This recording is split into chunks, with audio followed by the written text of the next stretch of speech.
एक पुलिस वाला बना हो, लेखपाल बना हो, या सरकारी स्कूल का टीचर बना हो, आपके गांव में तमाम लोग बने होंगे। उसके घर का रहन सहन और बदलाव बदला है कि नहीं बदला है? बदला है कि नहीं बदला है? उसकी तरक्की हुई है कि नहीं हुई है? उसका घर पहले पूछ का था, मक्का का मकान बना है कि नहीं बना है? वो अपने लड़के को गोरखपुर पढ़ा रहा है कि नहीं पढ़ा रहा है? पढ़ा रहा है कि नहीं पढ़ा रहा है? अच्छी शिक्षा दे रहा है कि नहीं दे रहा है?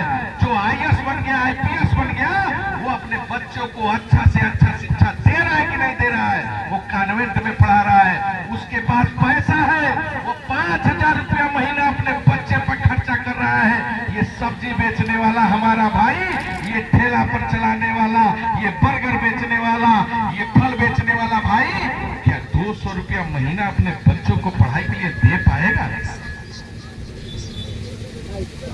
यही तो बात कर रहे हैं राहुल गांधी कि ठेले वाले का भी लड़का और IAS का भी लड़का दोनों एक जगह स्कूल में पढ़े।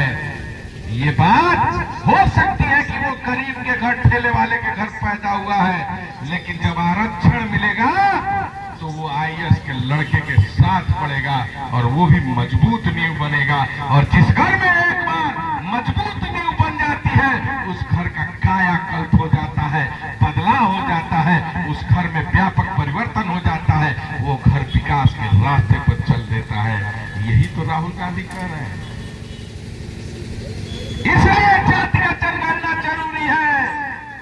ये भाजपा वाले लोग क्या कहते थे कि कांग्रेस वाले जाति जाति में लड़ा रहे हैं, कांग्रेस वाले मतभेद पैदा कर रहे हैं। अरे मेरे भाइयों, कांग्रेस आपके हक अधिकार की बात कर रही है।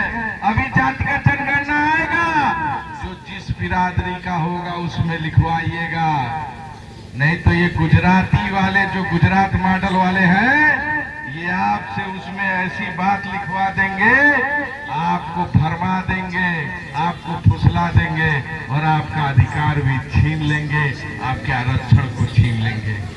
इसलिए साथियों, सजग होने की जरूरत है और निश्चित तौर से इस संविधान की आवाज को मजबूती से उठाकर संविधान को पूर्ण रूप से लागू कराने का यह संकल्प लेकर आगे बढ़ने की जरूरत है।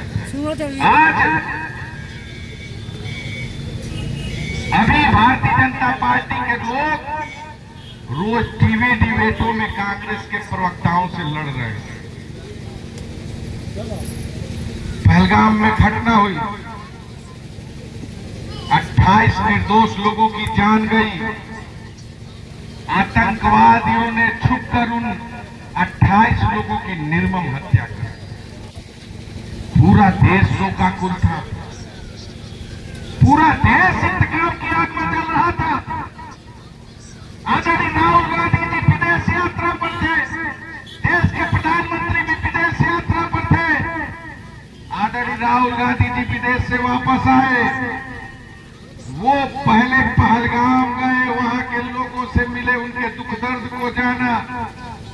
शुभम द्विवेदी कानपुर के घर गए, उसके परिवार वालों से मिले। हिमांशी नरवाल जो वायुसेना में थे, हरियाणा में उनके घर गए। लेकिन हमारे देश के प्रधानमंत्री जी अगर विदेश से आए तो सबसे पहले बिहार चुनाव में प्रचार करने चले गए। देश जरूरी नहीं था, बिहार का चुनाव जरूरी था। आदरणीय राहुल गांधी जी ने कहा सर्वदलीय बैठक बुलाइए। सर्वदलीय बैठक हुई, देश के प्रधानमंत्री जी गायब हो गए। सर्वदलीय बैठक में खड़गे जी, राहुल जी ने बड़े स्पष्ट शब्दों में कहा कि आप जो कार्रवाई करिए पाकिस्तान के खिलाफ, पाकिस्तान के लाहौर पर झंडा गाड़ दीजिए, रावलपिंडी पर झंडा गाड़ दीजिए, कांग्रेस पार्टी आपके साथ है। पूरा देश उठ के खड़ा हुआ, कहा कि कांग्रेस पार्टी आतंकवादियों के खिलाफ सरकार के साथ है। लड़ाई शुरू हुई, मार्क डील के नाम पर पाकिस्तान के आतंक स्थानों पर भारत ने हमला किया